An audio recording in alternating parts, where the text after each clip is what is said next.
বন্ধুরা, আজকে তো 3 তারিখ, আজকে চিকুর এক্সাম শেষ। এরপরে স্কুলে যাবে না, তাই তো? আর 2-3 দিন স্কুল আছে, আর স্কুলে পাঠাবো না। পুজো তো এসেই গেল, বাচ্চা মানুষ সবে এক্সাম দিয়ে উঠলো, আর স্কুলে পাঠাবো না। আর একটা কারণে পাঠাবো না, ওর খুব ঠান্ডা লেগেছে, চোখ মুখ দেখো পুরো ছলছল করছে। প্রথমে কাশির ওষুধ খাইয়েছি, কাশিটা একটু কমেছে, অ্যান্টিবায়োটিকটা খাওয়ানোর পরে ঠান্ডা লাগাটা আরো বেড়ে গেছে। তো এক্সামে তো আজকে কেমন দিয়েছে এক্সাম? ভালো দিয়েছ?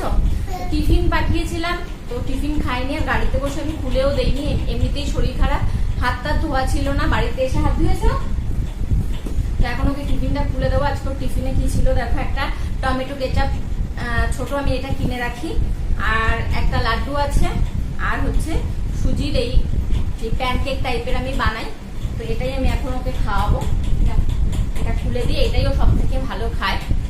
তোমরা একটু প্রে করো যেন তাড়াতাড়ি সুস্থ হয়ে যায়।